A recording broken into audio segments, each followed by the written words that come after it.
الدين أن الرحمن الرحيم وسلم على حبيب وشاتي ما نور حبيب محمد بن عبد الملك ما نور حبيب محمد بن سالم بن حبيب ما نور حبيب محمد بن سالم بن حبيب ما نور حبيب أبو بكر علي بن علي المشهور ما نور حبيب الكتب ومجاهد بن أحمد شجاع ما إلى أربع أولياء الله من مشارق الأرض إلى مغربها وأصولهم وفروعهم ومستجدين إليها وتلامذتهم أجمعين ثم إلى أرواح أجدادنا وجداتنا وعمامنا وعماتنا وأخوالنا وخالاتنا ثم إلى روح حبابة شفاء بنت عبد القادر أسقى أن الله يغفر لهم ويرحمهم ويجعل درجاتهم الجنة بكثرة مثوبتهم وطائف حسناتهم وعمدا بجاههم وأنفعنا بهم ويدعو علينا من بركاتهم وأسرارهم وأنوارهم وعلومهم ونورهم من والآخرة وأن الله يدخل في قبورها روح وريحان والفسحة والأمان ويعلي درجاتها في الفردوس الأعلى مع النبيين والصديقين والشهداء والصالحين بلا حساب ولا عتاب ولا فتنة ولا عذاب وأن الله يرحمنا أيامنا أياما إذا سئل أعطى وإذا استعين عنا اللهم اذكر انتصارنا وحمدا ضرعنا واجعل آخر كلامنا عند انتهاء أجلنا قول لا إله إلا الله محمد رسول الله صلى الله عليه وسلم أحمنا عليها يا حي وأمتنا عليها يا مميت وابعثنا عليها يا باعث يوم لا ينفع مال ولا بنون إلا من عبد الله بقلب سليم مع أن الله يرزقنا علما نافعا وقلبا خاشعا ورزقا واسعا وعملا متقبلا يحفظنا يحفظ أولادنا يحفظ أصحابنا من جميع الفتن ومن جميع الأمراض ومن جميع الذنوب ومن جميع البلاء والوباء والمصيبة ظاهرها وباطنها كبيرها وصغيرها وأن الله يشفي مرضانا ويعافي مبتلانا وخلصنا أن الله يشفي حنيفة زهراء بنت كرمجي يا شافي يا شافي لا شفاء إلا شفاء شفاء لا يغادر سقما ولا ألما يا كافي يا وافي ارفع عنهم ولا عنهم شديد وارفعها من الحج والحديد والمرض والجيش العديد واجعلها نورا من نورك وعزا من عزك ونصرا من نصرك وهاء من بهائك عطاء من عطائك حراسة من حراستك فإذا فإن بك يا ذا الجلال والإكرام والمواهب العظام أسألك أن تكفيها من شر كل ذي شر إنك أنت الله خالق الأكبر وأن الله يفتح علينا فتوح العارفين فتوح المطلق فتوح المبين ويتولى أعمارنا في صحة وعافية ويختم لنا بالحسنى وورد عنا مع اللطف والعافية بلا بلاء ولا بلوى إلى حضرة النبي محمد صلى الله عليه وسلم سر الفاتحة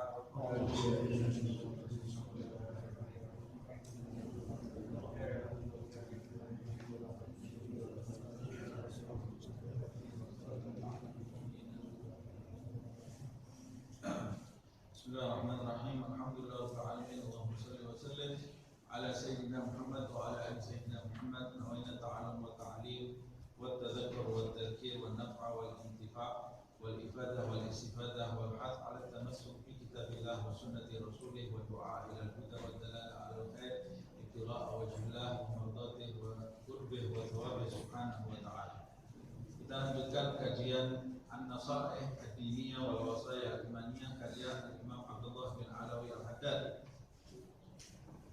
Kita masih berbicara mengenai hak-hak orang tua atau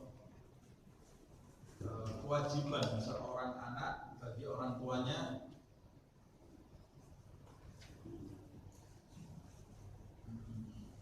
terakhir paragraf terakhir itu ya halaman 282 paragraf terakhir qala al-muallifu wa nafa'ana bihi fid dharain amin wa qala alaihi salatu wassalam Rasulullah sallallahu alaihi wasallam bersabda masih berkenaan mengenai birrul walidain salasatun harramallahu tabaraka wa ta'ala alaihimul jannata. Ada 3 kelompok yang diharamkan oleh Allah Subhanahu wa taala. 3 kelompok tadi diharamkan oleh Allah Subhanahu wa taala bagi mereka surga. Mereka tidak mungkin menginjak surga karena surga diharamkan oleh pemiliknya Allah Subhanahu wa taala. Siapa 3 kelompok itu? Mudminul khamr, orang yang memiliki kebiasaan minum arak atau hal-hal yang memabukkan. Nasallallahu al-afiyah. Na'udzubillah min dzalika. Yang kedua adalah wal'aq liwalidayhi. Kelompok yang kedua adalah orang yang durhaka kepada kedua orang tuanya. Nah, lihat ini, orang yang durhaka kepada kedua orang tua termasuk dalam kelompok orang-orang yang diharamkan surga bagi mereka oleh Allah Subhanahu wa taala. Nah, ini menunjukkan betapa bahayanya durhaka kepada kedua orang tua kita dan menunjukkan bagaimana pentingnya posisi kedua orang tua itu di dalam agama. Seperti yang sudah kita bahas di pertemuan yang lalu. Yang ketiga adalah wad-dayyuth. Yang ketiga adalah dayyuth. Siapa dayyuth itu? Dayyuth itu dijelaskan di dalam hadis ini, alladzi yuqirrul khabatha fi ahlihi, yang membiarkan khabath. Khabath itu membiarkan keburukan pada istrinya. Maksudnya ini istilah dayyuth ini bagi laki-laki yang membiarkan laki-laki yang bukan mahramnya mendatangi istrinya, bergaul dengan istrinya, dibiarkan oleh suaminya. Jadi suami ini tidak punya rasa cemburu terhadap istrinya yang bergaul kepada laki-laki yang bukan mahramnya. Dayyuth ini suami yang membiarkan laki-laki masuk ke rumahnya bergaul kepada istrinya, sehingga bisa menimbulkan kerusakan bagi istrinya, dan bagi laki-laki itu bisa menimbulkan kerusakan di keluarganya. Laki-laki ini dijuluki oleh Rasulullah SAW dayyuth, dan suami yang seperti ini dia tidak akan mencium bau surga. Surga diharamkan bagi dirinya sebab dia diberi tanggung jawab oleh Allah Subhanahu wa taala, ar-rijalu qawwamuna 'alan nisa. Laki-laki itu punya tanggung jawab untuk meluruskan perempuan, memperbaiki perempuan, merawat, mendidik istrinya, tapi dia mengabaikan tugas-tugasnya sebagai suami di rumahnya, sehingga Allah Subhanahu wa taala nanti akan mengharamkan surga baginya. Nauzubillah min dzalik. Nah, makanya kita kalau kita sebagai suami di rumah, ya kita harus mendidik istri kita dengan benar. Kalau sudah kita didik dia tidak nurut, ya itu urusan dia dengan Allah Subhanahu wa taala. Tapi jangan malas mendidik istri. Jangan malas mengingatkan istri. Jangan malas menegur istri. Loh Ustaz, nanti kalau saya tegur, nanti kalau saya salah dia menegur saya. Tidak apa-apa, saling menegur dalam kebaikan. Nah, nanti dia negur balik saya, kamu saja belum lurus dalam beragama menegur saya. Sampai itu dia, saya itu punya tanggung jawab kepada kamu nanti di hadapan Allah Subhanahu wa taala. Kalau kamu tidak melaksanakan kewajiban, saya itu ikut terkena dampaknya dari perbuatan kamu itu. Makanya saya laksanakan tanggung jawab. Sampaikan kepada istri kita demikian, supaya kita selamat dari ancaman yang disampaikan oleh Nabi Muhammad SAW di dalam doanya. Alhasil, kembali pembahasannya masalah birrul walidain. Hati-hati terhadap kedua orang tua. Kita mau sholat sampai pecah dari kita kalau kita berbuat durhaka kepada kedua orang tua, surga diharamkan. Na'udzubillah min dzalik. Wa warada, disebutkan pula di dalam riwayat, anna birral walidaini afdal minal haji wal umrati wal jihadi fi sabilillah. Dalam riwayat disebutkan birrul walidain, berbakti kepada kedua orang tua, lebih utama daripada ibadah haji, umrah, dan jihad di jalan Allah Subhanahu wa taala. Keutamaannya lebih, bagaimana tidak? Sebab haji dan umrah itu bisa tidak diterima oleh Allah Subhanahu wa taala. Haji dan umrah bisa pelakunya melakukan haji dan umrahnya tidak mabrur. Jihad di jalan Allah Subhanahu wa taala, bisa pelaku jihad tadi mati di dalam pertempuran, tapi mati bukan karena Allah Subhanahu wa taala, tapi bakti kepada orang tua. Pokoknya sampai kita menjadikan orang tua kita ridho kepada kita, puas terhadap kita, mau apapun niat kita, kalau orang tua kita ridho kepada kita, Allah Subhanahu wa Ta'ala ridho kepada kita. Allah akan ridho kepada kita. Jadi bakti kepada orang tua ini keutamaannya luar biasa dan bisa potong jalan bagi kita untuk mendekat kepada Allah Subhanahu wa Ta'ala, seperti yang kita bahas di pertemuan yang lalu. Orang tua itu pintu menuju surga bagi anaknya atau pintu menuju neraka. Kemudian Nabi juga mengatakan celaka seorang anak yang mengalami masa hidup orang tuanya tetapi dia tidak bisa masuk surga karena hal tersebut. Celaka karena dia diberi kesempatan yang mudah sekali bagi Allah untuk masuk surga, tapi justru dia berada bersama orang tuanya menjadikan dia masuk neraka karena dia tidak memanfaatkan kesempatan tadi dengan baik, justru durhaka kepada kedua orang tuanya. Wa annal 'aqli walidayhi, sedangkan durhaka kepada kedua orang tua, pelaku durhaka kepada kedua orang tua, la yanzurullahu ilaihi yaumal qiyamah, maka Allah Subhanahu wa Ta'ala nanti di hari kiamat tidak akan memandang pelaku durhaka kepada orang tua.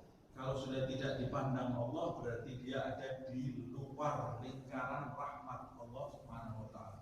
Siapa yang tidak dipandang Allah, berarti Allah memalingkan, dalam tanda kutip. Allah berpaling dari orang tersebut, berarti dia tidak akan dapat rahmat dari Allah Subhanahu wa Ta'ala. Kalau kita dimarah sama bapak ibu kita dimarah, dicubit atau diomeli, itu kita masih bisa punya kesempatan kembali berhubungan baik dengan ibu bapak kita. Tapi kalau ibu bapak kita sudah berpaling dari kita, untuk kembali ini sulitnya luar biasa. Kalau dia sudah berpaling dari kita, itu berarti sudah jengkelnya luar biasa. Nah, perumpamaannya seperti itu. Kalau Allah Subhanahu wa Ta'ala sudah berpaling dari hambanya, dia sudah tidak mau nengok hamba itu. Dari mana hamba itu akan ketetesan rahmat dari Allah Subhanahu wa Ta'ala. Kalau hamba itu tidak terkena tetesan rahmat Allah, berarti dia masuk ke dalam lingkaran kebinasaan. Nauzubillah min dzalik. Binasa bersama orang-orang yang binasa. Wa annahu la yara raihatal jannah, dan dia nanti tidak akan mencium, menghirup baunya surga. Baunya surga, harumnya surga saja dia tidak akan menghirupnya, apalagi masuk ke dalam surga.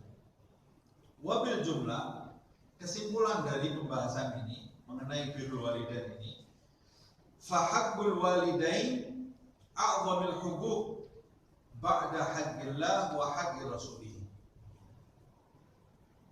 Hak kedua orang tua itu adalah hak yang paling besar, yang paling agung, yang harus kita perhatikan setelah hak Allah dan hak Rasulnya. Setelah Allah, Rasulullah, orang tua.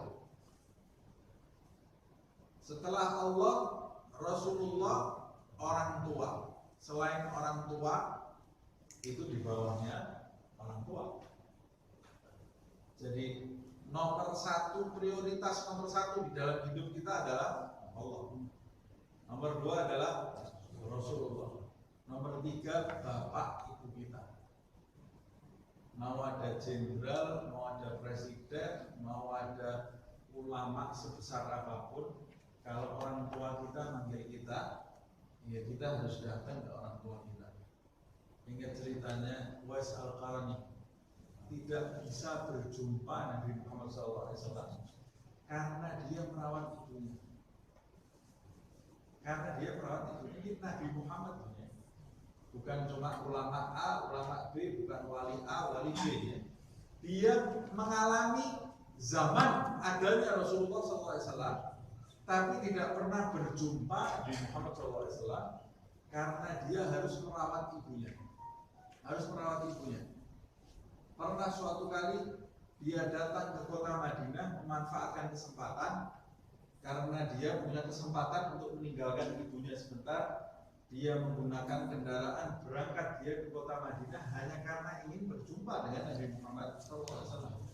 Sampai di kota Madinah ternyata Nabi Muhammad tidak ada di Madinah.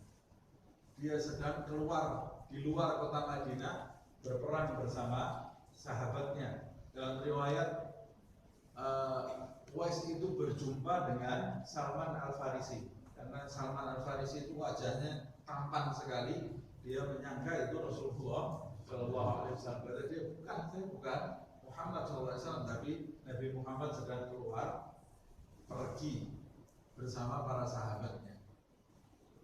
Akhirnya ditunggu beberapa saat, Nabi juga belum kembali. Dia harus kembali merawat ibunya. Dia tinggalkan kota Madinah itu. Akhirnya sampai wafatnya Nabi Muhammad, dia tidak bisa berjumpa dengan Rasulullah Shallallahu Alaihi Wasallam. Tapi Nabi Muhammad Shallallahu Alaihi Wasallam mengenal Uwais al-Qarni. Mana lebih hebat? Mana lebih hebat? Orang kenal Rasulullah atau Rasulullah kenal orang ini? Rasulullah yang kenal itu yang hebat. Tidak pernah ketemu dengan Nabi Muhammad SAW, tapi Nabi Muhammad mengenal Uwais al-Qarni dan memerintahkan Sayyidina Umar dan Sayyidina Ali untuk meminta doa kepada Uwais al-Qarni ketika berjumpa nanti dengan Uwais al-Qarni, karena dia taat kepada ibunya. Nah, bagaimana orang di zaman sekarang ini bisa lebih mengutamakan A, B, C daripada ibunya yang ada di rumah, bapaknya yang ada di rumah, kemudian dia mau cari kedudukan di sisi Allah Subhanahu wa Ta'ala. Salah jalan dia, pulang ke rumah cari kedudukan itu di rumah. Artinya segala sesuatu yang mau kita lakukan di dunia ini, kalau kita masih memiliki bapak dan ibu, prioritasnya adalah bapak dan ibu, walaupun dia non-muslim. Sebab pada hakikatnya yang memberi ridho itu bukan bapak ibu kita, tapi Allah SWT. Dan ridho itu akan turun kalau kita berbuat baik kepada bapak ibu kita. Mau bapak ibu kita itu muslim, non muslim, kalau kita berbuat baik sampai dia itu puas kepada kita, Allah akan ridho kepada kita. Apalagi kalau bapak ibu kita ini muslim, sholat, ngaji, ya harus kita perhatikan lagi. Nah, fa'alaika bibirrihima wa bil ihsani ilaihima, maka hendaklah kamu berbakti, berbuat baik, wa bi ta'atihima, taat, wa khafdil janahi lahuma, dan merendahkan sayapmu kepada mereka berdua. Berbakti, berbuat baik, taat, bertawadhu. Merendahkan sayap itu maksudnya tawadhu, tidak tinggi hati di depan kedua orang tua, di hadapan mereka berdua. Wa bitaqdimihima fil birri was-silah wal ma'ruf ala nafsika wa ala ahlika wa auladika, dan hendaklah kalian mendahulukan, memprioritaskan bakti dan menyambung silah, menyambung hubungan kepada mereka berdua. Lebih bakti dan menyambungkan hubungan kepada kedua orang tua kalian itu hendaklah lebih kalian prioritaskan dari berbuat baik dan menyambung hubungan dengan istri dan anak-anak kalian. Kita pasti mau hubungan kita baik dengan istri dan anak-anak kita, kan? Pasti kita perhatikan hubungan dengan istri kita, dengan anak-anak kita, supaya di rumah itu nikmat situasinya. Tapi mana yang harus lebih kita prioritaskan? Orang tua, istri, anak, orang tua nomor satu. Loh, berarti saya harus meninggalkan istri, meninggalkan anak? Enggak. Kalau kamu bisa berbuat baik, ingin hubungan kamu baik dengan istri dan anak-anak kamu, maka kamu harus lebih berlipat-lipat menginginkan hubungan kamu baik dengan kedua orang tua kamu. Nah, bagaimana caranya? Ya, caranya kamu harus mengatur di dalam hidupmu bagaimana hubungan kamu dengan orang tuamu ini supaya tidak cacat. Caranya bagaimanapun, setiap orang berbeda-beda caranya. Kita kan pasti di dalam hidup ini juga mengatur hubungan dengan pasangan kita, dengan anak-anak kita supaya mereka tidak salah paham, supaya mereka ini bisa menerima maksud kita, supaya hubungan kita ini bisa enak dengan mereka. Nah, kadang-kadang kepada kedua orang tua kita tidak mengambil sikap seperti itu, seenaknya saja. Orang tua marah kita diamkan, ngomong kepada orang tua menyakitkan, kepada kadang-kadang kepada istri kita sendiri, kita pergi ke satu tempat namanya, nanti kalau tidak saya beri kabar dia marah nih, kita cepat-cepat telepon, takut kita, takut apa? Takut nanti hubungan saya tidak baik dengan istri saya, ambil telepon kita telepon.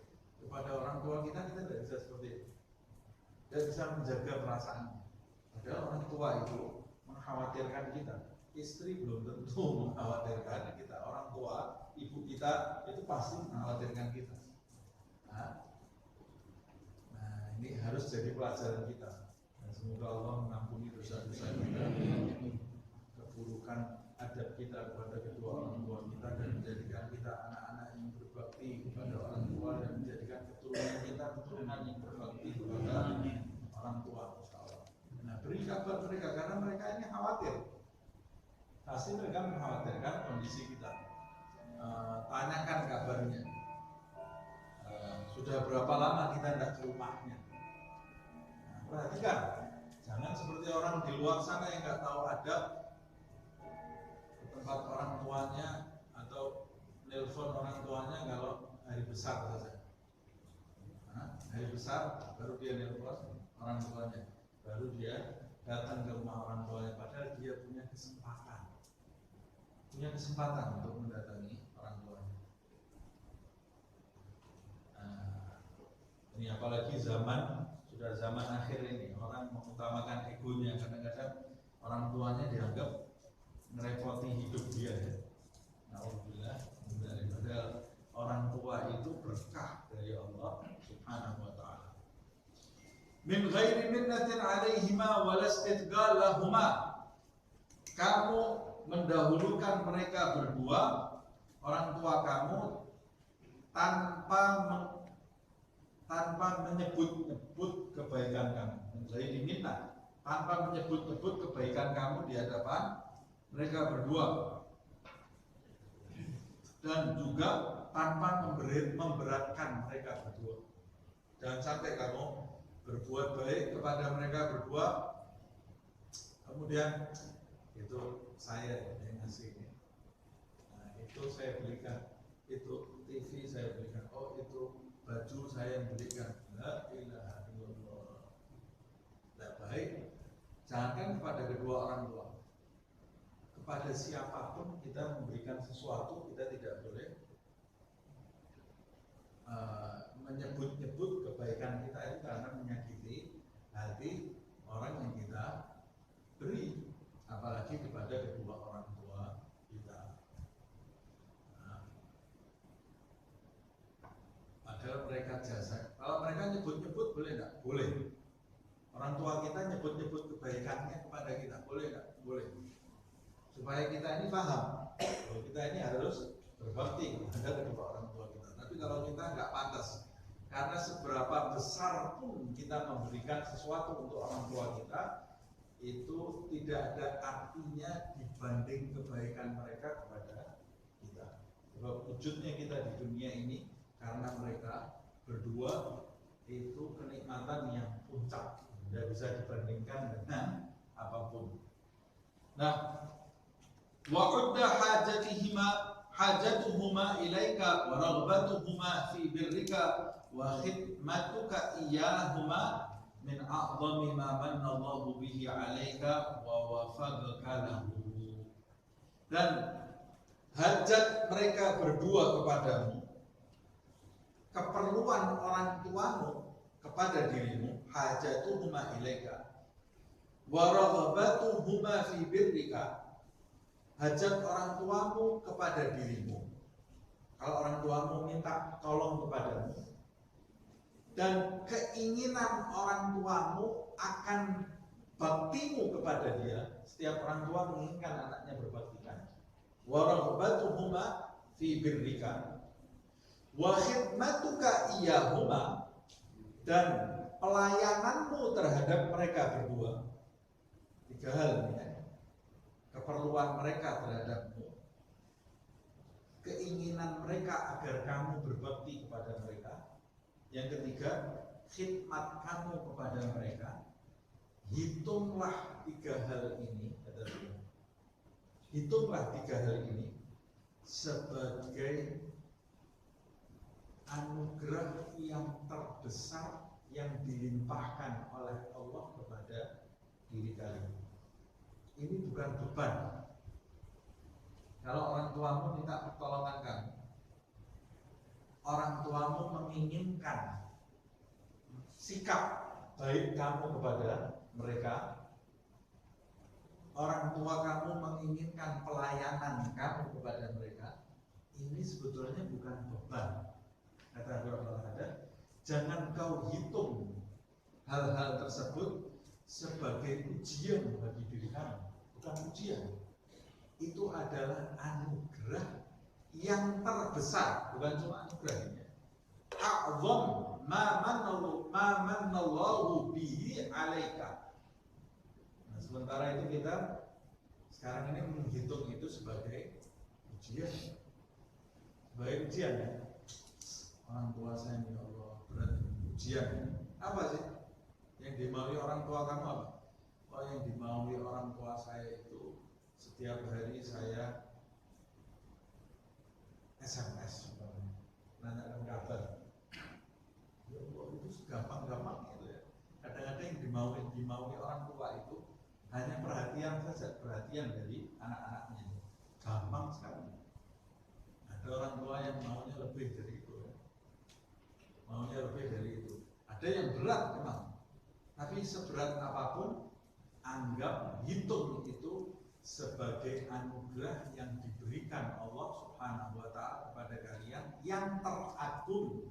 Sebab kalau kalian bisa menjalani itu dengan benar, kalian tidak usah nyari amal yang kesana kemari. Kalian ini tidak usah nyari amal kesana kemari, tapi Allah memberikan kepada kalian peluang yang sangat besar dan sangat mudah untuk mendapatkan ridho. Sementara itu sebagian orang mau cari ridho Allah ini masih amalnya macam-macam. Kamu dikasih jalan cepat menuju kepada ridho Allah Subhanahu wa Ta'ala, kebaikan, masuk surga ekspres, jalan tol masuk surga. Ini nikmat atau ujian ya? Ya, kalau kita berakal, kita merenung, ini akan kita hitung sebagai nikmat, bukan sebagai ujian. Nah, kalau kamu sudah menghitung itu sebagai nikmat, beliau Habib Abdullah bin Al-Haddad mengatakan wafaqaka lahu, maka dia Allah Subhanahu wa Ta'ala akan memberikan taufik kepada dirimu untuk melaksanakan semua itu. Nah, wa'alam, ketahuilah anna birral walidah, sesungguhnya bakti kepada ibu, tadi kepada kedua orang tua. Kemudian dia mengatakan bakti kepada ibu at'af birrul walid, berlipat-lipat di atas bakti kepada bapak. Nah, kenapa ini bakti kepada ibu kok berlipat-lipat di atas bapak? Padahal yang disebut di dalam ayat suci Al-Quran, ya sudah kedua orang tua. Tapi kenapa Al-Imam Abdullah bin Al-Haddad mengatakan bahwa bakti kepada ibu itu berlipat-lipat di atas bakti kepada bapak. Ada sebabnya. Pertama, kama warada fil hadis, seperti yang disebutkan di dalam hadis. Karena di dalam hadis Rasulullah SAW memang menyebutkan ummuka, thumma abuka. Rasulullah menyebutnya 3 kali ibu dulu kan, ibumu, baru ayahmu. Nah, jadi kita harus memperhatikan bakti kepada ibu berlipat-lipat lebih daripada bapak. Bukan berarti kita kemudian mengabaikan bakti kepada bapak, atau bakti kita kepada bapak itu seadanya saja. Bakti kepada ibu yang serius tidak juga, tapi bakti kepada bapak itu harus kita jalani dengan serius. Tapi kita harus lebih memperhatikan bakti kepada ibu, seperti yang disebutkan di dalam hadis. Ada alasannya. Kata beliau, wala'alla sabab fi dzalika, boleh jadi sebab kita harus bakti kepada ibu itu berlipat-lipat dari bapak. Boleh jadi sebabnya dikarenakan matagasihil walidah min ta'abil haml wa masyakihi wa masyakkatil wad'i wa ma'unatir radha' wa tarbiyah wa mazidil hananah wa syafaqah. Wallahu a'lam. Beliau menyimpulkan, boleh jadi bakti kepada ibu itu lebih ditekankan di dalam hadis karena ibu itu mendapati kesulitan yang didapati oleh seorang ibu pada saat dia mengandung, dan rintangan-rintangan yang mereka jalani. Bapak tidak mengalami itu. Ibu mengalami, bapak kan tidak mengalami.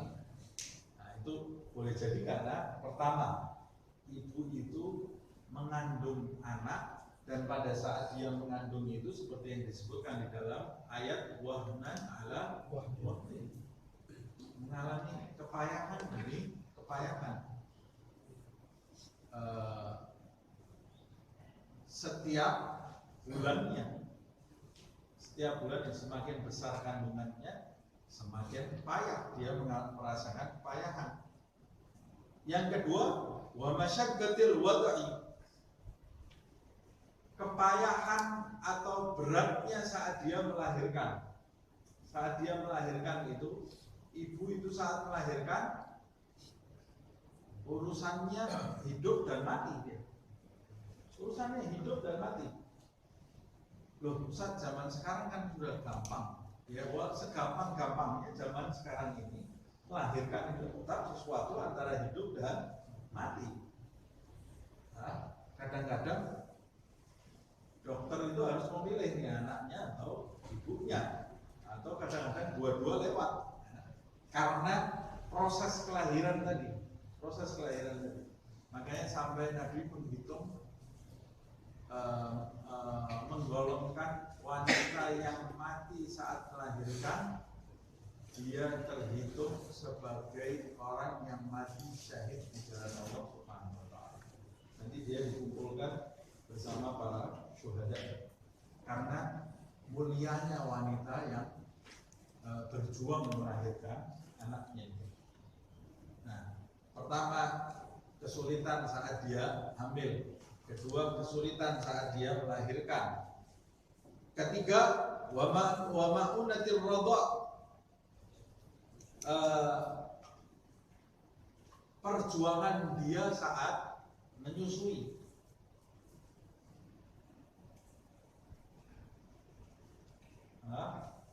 Menyusui itu hal tersendiri. Dia akan mengalami kesulitan saat menyusui tadi. Begitu juga tarbiyah dan mendidik. Karena bapak itu pagi pergi ke kantor, maghrib atau sore pulang ke rumah, anaknya sudah ngantuk, tinggal mainan sama anaknya. Dia keluar dari rumah, dia bertemu dengan banyak orang, sampai Sampai di rumah ketemu anaknya rindu kepada dia rindu kepada anaknya, bermain-main, sebentar tidur. Anaknya tidur. Tidak mengalami hal-hal yang fatal dalam hubungan tadi. Nah, kalau ibu itu dari melek mata, yang memandikan anak dia, yang ngasih makan anak dia, yang memperhatikan anak itu pergi jalan kemari, itu dia dari mulai anaknya merangkak sampai kemudian merambat sampai kemudian jalan. Coba kita suruh tinggal sama anak kita 1 hari 1 malam, brodol rambutnya itu langsung rambutnya ini rontok kita. Tapi wanita itu memang sama Allah Subhanahu Wa Taala diberi kekuatan wanitanya. Ya dia mengalami kesulitan, bukan tidak sulit itu. Kalau tidak sulit dia tidak mungkin dapat kedudukan. Dia akan mengalami kesulitan saat bersama anaknya, tapi dia lebih kuat dari laki-laki. Dari laki-laki. Nah, ini yang menjadikan dia ini punya kedudukan. Tarbiyah, mendidik. Siapa yang ngajari anak itu membiasakan anaknya bicara, ngomong. Setiap anak itu biasanya gaya ngomongnya kalau masih kecil pasti persis mirip ibunya. Pasti mirip ibunya. Ya karena dia kumpul terus bersama ibunya. Begitu dia bisa ngomong, gaya ngomongnya ini, gaya bicaranya persis ibunya. Persis ibunya. Nah, wanita itu dapat posisi sebagai ibu dimuliakan berlipat-lipat karena perjuangan ini. Karena perjuangan ini, ya. Kalau dia meninggalkan perjuangan ini, ya wanita itu sendiri yang rugi. Nah, kemudian wa mazidil hananah wasyafaqah, dan ditambah ibu itu memiliki kasih sayang dan rasa iba yang lebih daripada bapak. Kalau bapak itu biasanya lebih tidak sabaran. Begitu anaknya dibilangi 3 kali 4 kali tak nurut, sentek, jewer, atau ditinggal, terserah kamu, sudah. Tapi kalau ibu itu lebih sabar. Mazidil hananah wal masyaqqah, lebih iba terhadap anaknya, lebih perhatian kepada anaknya. Umumnya seperti itu. Ada enggak wanita yang tidak seperti ini? Ada juga. Yang rugi siapa? Yang rugi ya wanita itu. Tapi umumnya wanita seperti ini. Umumnya anak itu dekat dengan ibu. Tapi wanita zaman sekarang ada yang tidak mau capek. Anaknya lebih dekat dengan pembantunya daripada dirinya. Kehilangan pahala besar. Pahala besar kehilangan. Sampai ada anak zaman sekarang kalau ibunya datang, ibunya pergi terus, ibunya datang, anaknya biasa saja. Pembantunya mau pulang ke desa, nangis ini anaknya. Karena lebih dekat dengan susternya daripada ibunya. Ruginya seperti apa dia? Padahal oleh Allah Subhanahu Wa Taala dikasih posisi yang tinggi dia sebagai ibu, dia meninggalkan posisi itu mencari sesuatu yang rendah. Kalau dia mencari sesuatu yang tinggi yang diberikan oleh Allah Subhanahu Wa Taala, posisinya itu, Rasulullah sampai mengatakan al-jannah tahta aqdamil ummahat. Surga itu di bawah telapak kakinya seorang wanita. Wanita yang mana? Wanita yang setiap hari melayang pergi kemana-mana, tidak memperhatikan keluarganya, tidak ada surga di kaki. Neraka banyak. Nerakanya yang banyak, bukan surganya. Wanita yang meninggalkan pos yang sudah diberikan oleh Allah Subhanahu Wa Taala, posisinya dia tinggalkan, dia tidak dapat kedudukan itu. Jangan pulang membawa kalimat ini surga, tidak ada surga dari mana, kecuali kalau kamu kembali ke pos. Tapi bukan berarti anak itu kemudian boleh kurang ajar terhadap ibunya ya. Ibu seperti apapun kita tetap harus berbakti kepada ibu. Sebab saya bicarakan seperti ini karena ini baru mempelajari hak orang tua, kewajiban anak kepada orang tua. Nanti ada kewajiban orang tua kepada anak, akan kita pelajari juga. Jangan kita menuntut anak-anak kita berbakti kepada kita, tapi kita sendiri tidak menjalankan tugas sebagai orang tua. Nanti kita akan belajar. Nah, kita lanjutkan dulu. Wallahu a'lam. Qad qala rajulun lin Nabi sallallahu alaihi wasallam. Seseorang bertanya kepada Nabi Muhammad sallallahu alaihi wasallam, "Man ahabbun nas bi husni suhbati?" Siapakah manusia yang berhak merasakan persahabatan terbaik dengan aku? Aku ini ingin bersahabat, ingin menyertai seseorang dengan persahabatan yang paling baik. Ya Rasulullah, siapa manusia yang berhak mendapatkan kebaikan persahabatan dengan aku? Maksudnya apa? Ai birri wasilati. Siapa manusia yang paling berhak mendapat kebajikanku dan mendapat hubungan silaturahmi yang baik denganku? Siapa yang paling berhak? Faqala lahu sallallahu alaihi wasallam. Rasulullah SAW bersabda, ummuka, ibumu. Ibumu nomor satu. Setelah Allah, Rasulullah, ibu, bapak, baru kemudian setelah itu yang lainnya. Ibu kamu. Rasul tidak memberi batasan. Ibumu jika dia baik kepadamu, enggak. Ibumu yang muslimah, enggak juga. Ibumu kalau dia rajin sholat, enggak juga. Enggak ada batasan. Ibumu, selesai. Ibu kita seperti apa? Yaitu yang paling berhak. Qala tsumma man? Setelah itu siapa ya Rasulullah? Dia tanya lagi. Qal ummuka. Ibumu. Ibu lagi ya. Qal tsumma man? Setelah itu siapa ya Rasulullah? Qal ummuk. Ibumu. 3 kali disebut oleh Rasulullah SAW. Qal tsumma man? Lalu setelah itu siapa ya Rasulullah? Qal abuk. Ayah kamu. Ibu ini disebut 3 kali oleh Rasulullah Sallallahu Alaihi Wasallam di dalam hadis. Nah, ini sebetulnya juga berkaitan dengan cerita Alqamah, gitu ya. Alqamah. Jadi sebagian ulama juga mengatakan kenapa Rasulullah SAW menyebut bakti kepada ibu itu sampai 3 kali, kemudian baru bapak, karena di samping kata Habibullah Haddad, jasanya ibu itu terhadap anak plus lebih daripada bapak. Bapak itu mencari nafkah, jasanya besar bapak itu mencari nafkah, kemudian ya, bapak juga mendidik kita. Tapi jasa ibu itu lebih seperti yang disebutkan oleh Habib Abdullah bin Alawi bin Muhammad Al-Haddad. Plus sebagian ulama mengatakan kenapa kita harus memperhatikan bakti kepada ibu 3 kali lebih dari bapak? Sebab ibu itu perasaannya lebih halus daripada bapak. Jadi kita lebih harus memperhatikan itu. Kalau bapak itu biasanya masih kurang lebih kepada anak. Salah satu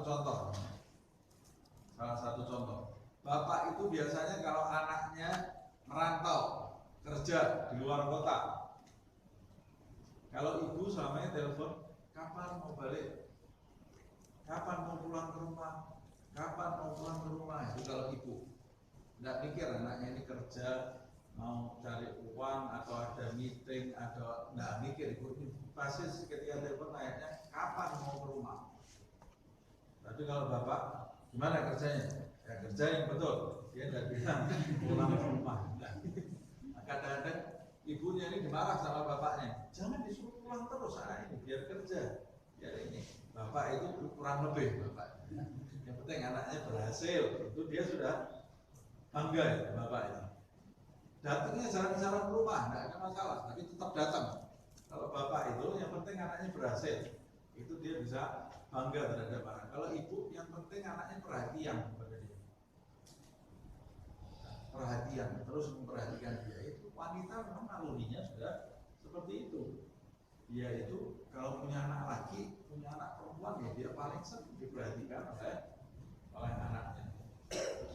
Nah, karena itu perasaan wanita itu lebih halus daripada laki-laki, makanya kita harus lebih memperhatikan ibu daripada bapak, lebih 3 kali kata Rasulullah Shallallahu Alaihi Wasallam. Karena perasaannya lebih, ibu itu lebih mudah sakit hati daripada bapak, lebih mudah sakit hati, karena laki-laki itu logikanya lebih menguasai dirinya, tapi kalau perempuan itu perasaannya yang menguasai dirinya. Wallahu a'lam bishawab. Wa kama yajib 'alal insan ay yabarra walidayhi fi hayatihima, seperti halnya diwajibkan bagi seorang manusia untuk berbakti kepada kedua orang tuanya di saat mereka berdua masih hidup. Kadzalika yanbaghi lahu ay yabirrahuma ba'da wafatihima, begitu pula diwajibkan kepada anak itu tetap berbakti kepada orang tua mereka setelah kedua orang tua itu wafat. Bagaimana caranya? Orang tua saya sudah wafat, saya tetap harus berbakti. Bagaimana caranya? Caranya wabidzalika, caranya berdoa, dengan berdoa, mendoakan mereka. Berdoa wal istighfar lahuma, mendoakan, memohonkan ampun kepada Allah bagi mereka berdua. Kata Rasulullah SAW, waladun salihun yad'u lahu, anak soleh yang berdoa untuk orang tua yang sudah wafat, memohonkan istighfar. Allah berfirman dalam Al-Quran, Rabbana ighfir lana wa li ikhwanina alladhina sabaquna bil iman. Ya Allah, ighfir lana, ampuni kami dan saudara-saudara kami yang telah mendahului kami seiman. Itu termasuk bapak ibu kita. Rabbighfirli wa li walidayya, mendoakan, memohonkan ampun kepada Allah Subhanahu wa taala untuk mereka berdua. Kalau mereka sudah wafat, ini jangan ditinggalkan, doa untuk orang tua. Jadi kalau mereka masih hidup, kita tidak usah mendoakan, ya tetap mendoakan juga. Waktu mereka masih hidup, kita juga mendoakan. Tapi kalau mereka masih hidup, baktinya bukan cuma sekedar berdoa, mendatangi mereka, berinteraksi dengan baik. Kalau sudah wafat, kami mesti bisa berbakti. Bagaimana? Doanya jangan lepas. Rabbighfirli wa li walidayya warhamhuma kama rabbayani shaghira. Setiap habis dengar adzan 5 waktu itu, dalam riwayat disebutkan setelah membaca doa adzan, innaka la tukhliful mi'ad ya arhamar rahimin, ucapkan Rabbighfirli wa li walidayya, Rabbighfirli wa li walidayya, Rabbighfirli wa li walidayya, Rabbighfirli wa li walidayya, Rabbighfirli wa li walidayya. 5 kali Rabbighfirli wa li walidayya. Setelah doa adzan, baca Rabbighfirli wa li walidayya 5 kali, kemudian tutup warhamhuma kama rabbayani shaghira. Dalam riwayat, siapa yang habis doa adzan mengucapkan Rabbighfirli wa li walidayya 5 kali, dicatat oleh Allah sebagai anak yang bakti kepada orang tuanya. Jangan tinggalkan ini resep ya. Baca setiap habis sholat juga. Pertama kali doa yang kita baca setiap habis sholat, Rabbighfirli wa li walidayya warhamhuma kama rabbayani shaghira. Mohonkan ampun kepada Allah Subhanahu wa taala. Terus apa lagi? Wa bit tasadduq anhuma, sedekah niatkan atas nama mereka. Sedekah setiap hari, sedekah. Wah, setiap hari tidak bisa Ustaz, setiap hari. Ya sudah, seminggu sekali sedekah. Seminggu sekali berat Ustaz. Seminggu sekali berat. Setiap hari Jumat itu sedekah. Seberapapun kita punyanya berapa, keluarkan sedekah. ucapkan, ya Allah, pahalanya sedekah ini aku hadiahkan untuk kedua orang tua. Wa bi qada'i duyunihima. Caranya bakti ini dengan cara membayar hutang mereka berdua semasa hidup. Kalau mereka wafat meninggalkan hutang, kita sebagai anaknya jangan merasa dapat beban. Waduh, bapak saya mati bukan ninggali warisan, ninggali hutang. Wah, beban ini. Bukan beban itu. Itu anugerah dari Allah Subhanahu wa taala. Dulu kamu dari lahir, kamu lahir sampai kamu balik SMA, universitas, bapak kamu meres keringat buat kamu. Ini masanya kamu balas gitu ya. Sama Allah dikasih celah untuk membalas jasa orang tua kamu. Bapak kamu tinggal utang, itu berarti namanya kamu mau dilimpahi rezeki oleh Allah Subhanahu wa taala untuk mendapat kemuliaan melunasi hutang bapak kamu atau ibu kamu. Ini ada ceritanya. Kalau bapak kita, orang tua kita meninggalkan hutang, itu kalau di dalam hukum fikih warisan nggak boleh dibagi dulu, harus diambil dulu untuk melunasi hutang mereka. Nah kalau semuanya habis buat melunasi hutang, ya kamu udah dapat warisan. Habis hutangnya masih sisa, ya kamu bayar bakti kamu kepada orang tua, cari uang cicil hutang orang tua kamu, dicicil. Wah rugi saya, tidak rugi kamu, untung. Karena kita ini plus minus kita itu beda dengan plus minusnya orang yang tidak kenal Allah dan Rasulullah SAW. Rugi untung kita ini, rugi untung nanti di akhirat, bukan di dunia. Kalau di dunia ini semua bisa rugi, bisa untung. Tapi kalau di akhirat, orang yang untung itu orang yang untung sebenarnya, orang yang rugi itu orang yang rugi sebenarnya. Ada ceritanya. Kebetulan ceritanya tidak ada di buku. Riwayatnya langsung saya dapat dari bapak saya sendiri. Jadi yang mengalami bapak saya sendiri. Ya. Nah, jadi bukan katanya. Wah saya tidak percaya sama Ustaz ini. Tidak percaya tidak apa-apa. Ini tidak ditanyain nanti dikubur. Tapi saya dapat cerita ini dari bapak saya sendiri. Nah, bapak saya pernah cerita, dulu dia pernah mimpi masuk ke alam barzah. Kalau mimpi tidak usah tanya dalil. Ini saya dengar langsung dari bapak saya. Dalilnya dari mana? Nah, dari buku ini saya dengar langsung dari bapak saya. Nah, dia mimpi masuk ke alam barzah. Karena dia dulu semasa hidupnya rajin duduk di zawiyahnya Habib Anis Al-Hamsi. Ya, Allah juga tahu ya. Rajin duduk di zawiyahnya Habib Anis bin Alwi bin Ali bin Muhammad bin Husain Al-Hamsi yang ada di Solo. Jadi ketika dia wafat, dia tidur mimpi masuk alam barzah, dia ketemu orang-orang yang dulunya hadir di zawiyah bersama dia yang sudah wafat. Yang meninggal itu kumpul semua di barzah dan semuanya bahagia semuanya, ketawa semuanya. Tanya sama ayah saya, gimana kondisi? Nah, kumpul lagi seperti kumpul waktu di dunia ya. Karena memang nanti di alam barzah itu orang yang di dunia kumpul terus dalam kebaikan, nanti di alam barzah jadi kumpulkan. Mudah-mudahan kita nanti kumpul di alam barzah bersama orang-orang soleh, orang-orang yang dicintai oleh Allah Subhanahu wa taala, dan puncaknya bersama Nabi Muhammad SAW. Nah, kumpul yang benar itu nanti kumpul di situ, di barzah, kumpul di hari mahsyar, kumpul di surga. Itu kumpul yang benar. Nah, singkat cerita ini, ketemu dengan fulan, kata ayah saya, semuanya bahagia orang-orang ini. Kecuali ada satu orang yang dikenal juga oleh bapak saya, kumpul bersama orang-orang itu, tapi wajahnya murung,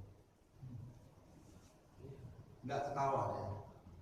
Saya sampai sekarang nggak tahu namanya siapa karena dirahasiakan oleh bapak saya gitu ya. Saya nggak tahu siapa itu namanya, anaknya siapa. Kalau kebetulan anaknya ada yang dengar ya tidak usah takut karena saya nggak kenal siapa itu, karena ayah saya tidak pernah cerita ke saya siapa namanya dan keluarganya siapa, dia tidak pernah cerita ke saya. Dia cuma bilang saja ada satu orang yang wajahnya murung, didatangi oleh ayah saya. Kemudian ditanya, kita kumpul di sini semua ini, kamu bahagia? Oh, bahagia saya, alhamdulillah. Tapi kok wajah kamu lain dari yang lain, wajah kamu kok murung? Iya, saya masih meninggalkan masalah, kata dia. Apa masalahnya? Utang belum dibayar.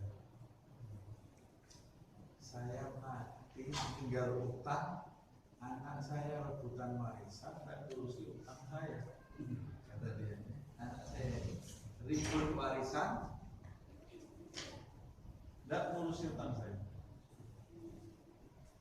Bangun dari tidur saya. Bangun dari tidur, wah mimpinya aneh nih mimpi. Ayah saya itu termasuk orang yang jarang mimpi juga. Akhirnya kalau tidak salah tidur berapa hari mimpi yang sama. Mimpi yang sama itu berarti pesan nih. Ini sudah pesan kalau mimpinya sampai berulang ini ya. Akhirnya besoknya hadir di Masjid Riyadh, anaknya orang ini yang di mimpi ayah saya ini, anaknya ini hadir di majelis. Selesai majelis dipanggil oleh ayah saya. Ini tidak ada yang tahu kejadian yang sebenarnya. Dipanggil, kasih tahu oleh ayah saya. Tadi malam saya mimpi, ini sampai berulang mimpinya. Jadi kalau mimpi ini tidak betul, ya sudah anggap ini cerita bunga saja ya, bunga tidur saja. Tapi kalau betul berarti ini pesan. Disampaikan oleh ayah saya, ini kejadian begini-begini, saya melihat bapakmu dia dalam keadaan bingung karena hutangnya belum dibayar, menangis. Kata anak ini, betul hutangnya ayah saya belum kita bayar dan warisannya habis karena tidak mendahulukan hutang orang tuanya. Tapi ketika mendengar kabar itu, anak ini menerima dengan baik. Kemudian dia berusaha menyicil membayar hutang ayahnya ini sampai 1 tahun berikutnya. Dia kembali menghadap ayah saya, hutang sudah lunas, kerjaannya naik, rezekinya melimpah karena dia memperhatikan orang tuanya.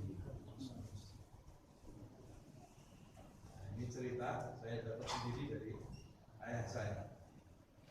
Nah, ini berkaitan dengan ini. Itu termasuk bakti sama orang tua. Dan Allah Subhanahu wa taala, Nabi Muhammad SAW sudah menjelaskan di antara manfaatnya bakti kepada orang tua apa? Panjang umur, rezekinya melimpah. Ini sudah kita bahas di pertemuan yang lalu, ini tidak akan saya ulang lagi. Nah, kemudian kita lanjutkan.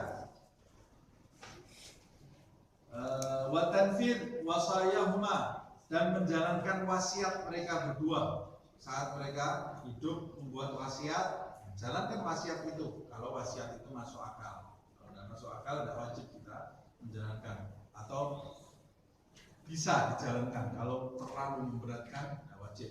Nanti baca di fikih ada syarat-syaratnya.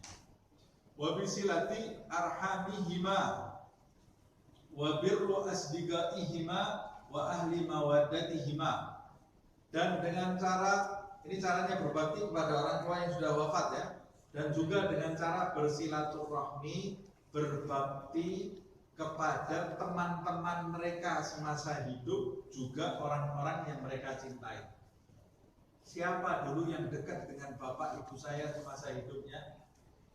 Bapak ibu saya sudah wafat, teman-temannya masih ada. Ini dulu dekat dengan bapak saya, dekat dengan ibu saya, datang ke teman-temannya itu, silaturahmi, memberi hadiah, berbakti.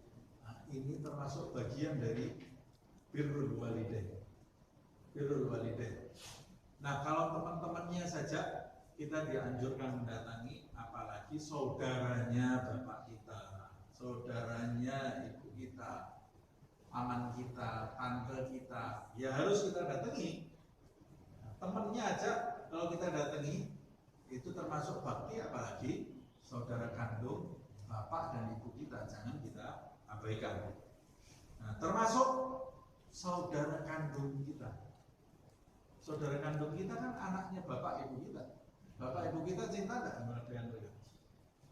Kalau kita baik hubungannya dengan saudara kandung kita, itu menjadikan mereka dua juga bahagia.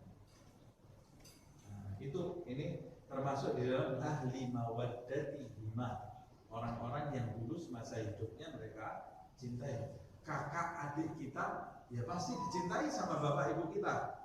Nah, caranya bakti ya kita hubungannya baik terhadap kakak dan adik kita. Itu nanti akan menjadikan kedua orang tua kita itu bahagia.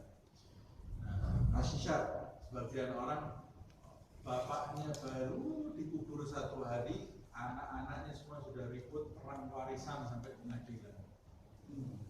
Pengadilan jatuh-jatuhan. Ya Allah, kasihan itu orang tuanya di dalam kubur. Loh, orang tuanya terkena impasnya enggak? Ya kalau dosanya enggak terkena, tapi sedih enggak deh? Sedih ya. Iya sedih. Rasulullah saja kalau ada umatnya berbuat maksiat sedih. Nabi Muhammad kalau ada umatnya berbuat maksiat, Rasulullah itu sedih. Kalau ada umatnya berbuat baik, Nabi Muhammad SAW bahagia, bertahmid kepada Allah SWT. Orang tua kita itu, kata Nabi Muhammad SAW, setiap hari Kamis dapat kabar dari Allah SWT perbuatan anak-anaknya.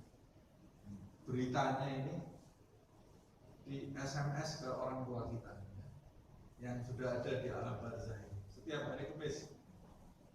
Kalau beritanya baik, alhamdulillah, mereka bahagia. Kalau beritanya buruk, ya sedih mereka. Nah, jadikan kita ini memberikan kabar. Jadi termasuk bakti kita kepada orang tua yang sudah wafat, mendatangkan kabar kepada mereka, kabar yang baik-baik tentang diri kita. Itu termasuk bakti.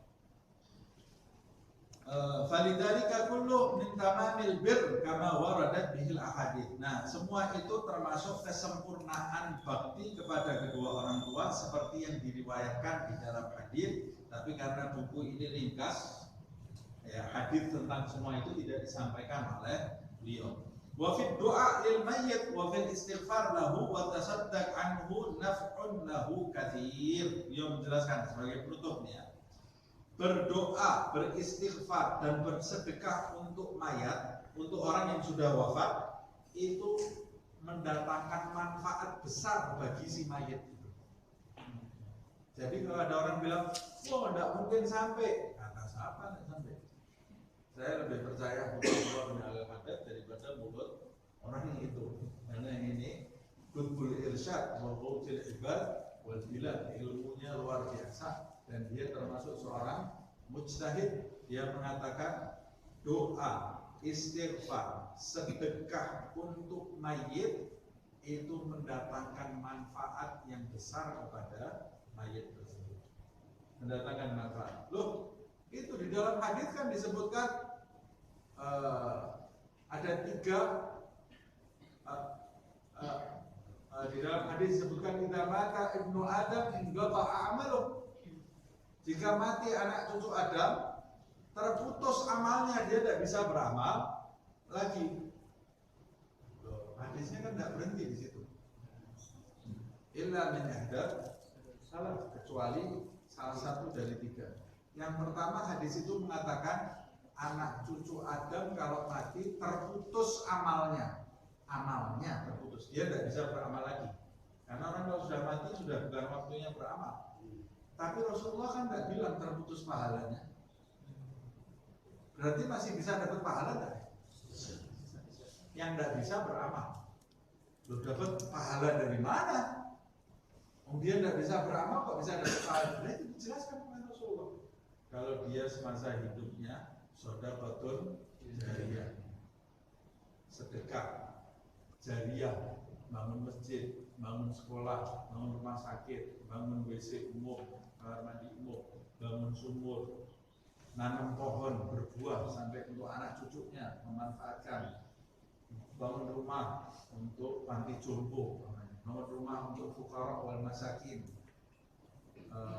Ini termasuk sedekah jariyah selama sedekahnya itu masih mendatangkan manfaat bagi orang lain. Dia sudah dikubur tapi pahalanya terus mengalir.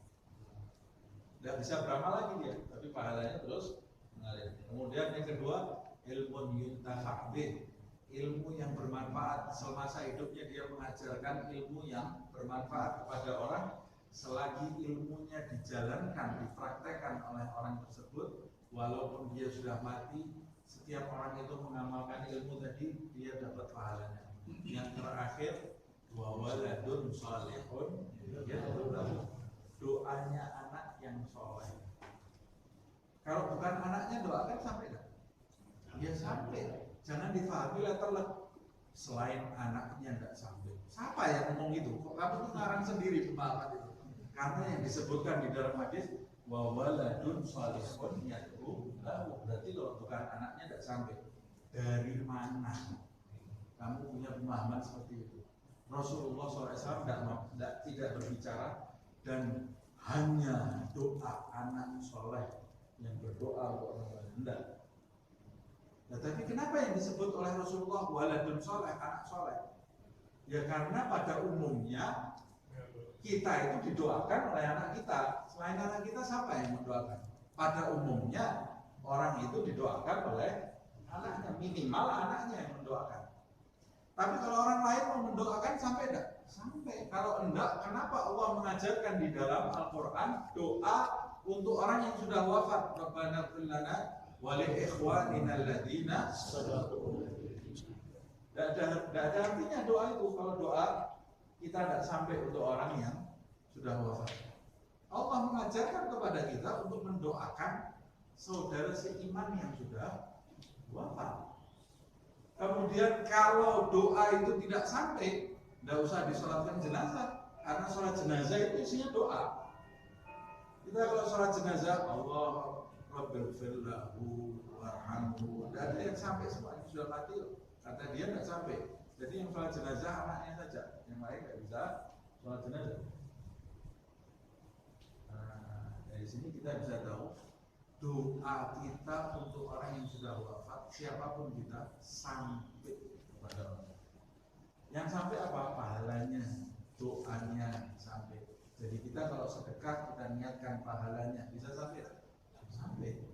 Karena pahala itu masih bisa mengalir ke kubur. Mereka yang tidak bisa itu cuma amal. Pahalanya masih bisa mengalir. Nah, makanya kalau umpamanya hari raya kurban, saya niatkan kurban ini atas nama bapak ibu saya, itu ada khilaf di antara ulama. Ada yang bilang tidak sah, ada yang bilang sah, karena mereka sudah tidak bisa beramal lagi. Tapi kalau saya berkorban atas nama saya, pahalanya saya sedekahkan untuk, saya berikan untuk bapak ibu, tidak ada khilaf. Nah, pahalanya. Tapi kalau atas nama masih ada yang bilang bisa, ada yang bilang tidak. Nah, saya tidak akan panjang-panjang bahas itu. Fayam bagi lil insan an la yaghfal an dzalika fi haqqi walidayhi khususan. Nah, karena kamu sudah tahu istighfar, doa, sedekah untuk mayit itu sangat bermanfaat untuk mayit, makanya hendaklah setiap manusia tidak melalaikan hal ini. Mendoakan orang yang sudah wafat, khususnya yang terpenting adalah kedua orang tua. Wa fi haqqi ghairihim, dan setelah orang tua untuk kepentingan mayit-mayit yang lain, minal agharib, mayit dari kalangan kerabat kamu, wa dzawil huquq alaihi, dan mayit orang-orang yang kamu punya kewajiban terhadapnya, wal muslimin umuman, dan mayitnya orang-orang Islam secara umum. Doakan. Jadikan kita punya kebiasaan mendoakan saudara-saudara kita yang wafat, jadikan kebiasaan. Jadi nanti orang yang sudah wafat itu pahalanya terus mengalir. Nanti kita kalau sudah wafat, ya didoakan. Ajarkan kepada anak cucu kita. Nanti kita kalau sudah wafat, didoakan terus. Nah, saya ajarkan setiap hari bacakan tahlil la ilaha illallah 25 kali. La ilaha illallah 25 kali. Subhanallah wa bihamdihi subhanallahil azim 20 kali. Kemudian sholawat kepada Nabi Muhammad SAW 3 kali.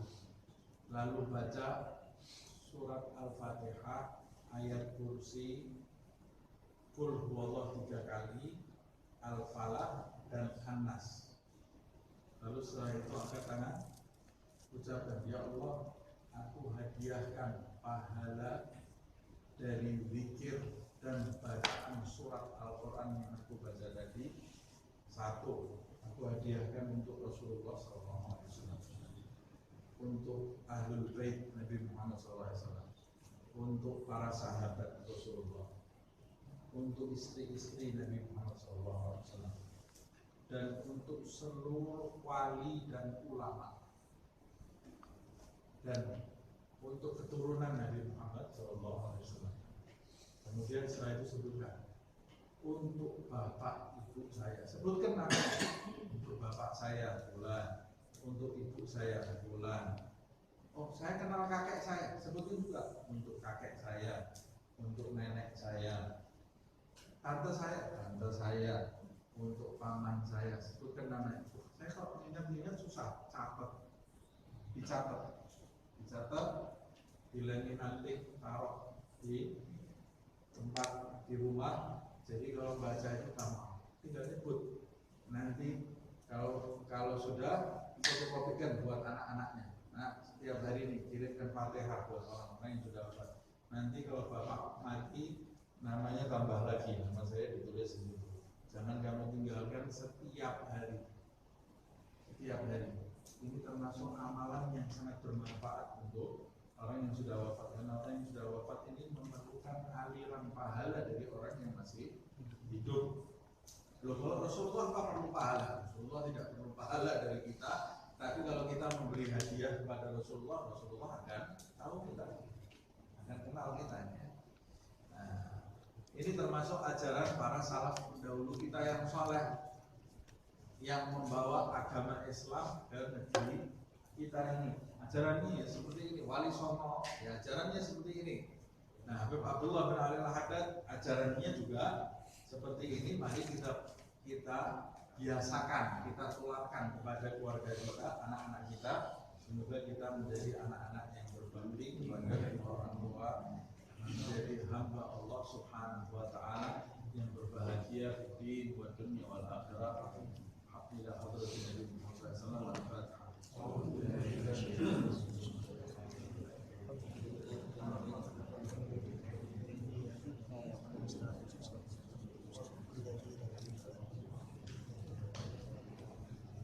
ربنا اعترفنا بأننا اعترفنا وأننا أسرفنا على الأقوى أسرفنا واتب علينا توبة تغسل لكل حوبة واستر لنا عوراتي وآمين روعتي واغفر لوالدينا ربي ومولودينا والأهل والإخوان وسائر الخلان وكل ذي محبة أو جيرة أو صحبة والمسلمين أجمع آمين يا ربي اسمع فضلا وجودا منا لا باكتساب منا بالمصطفى الرسول نحظى بكل سور بالمصطفى الرسول نحظى بكل سور بالمصطفى الرسول نحظى بكل سور صلى وسلم ربي عليه عد الحب وآله وصحبه عدد طش الصحب والحمد لله في البدء والتناهي.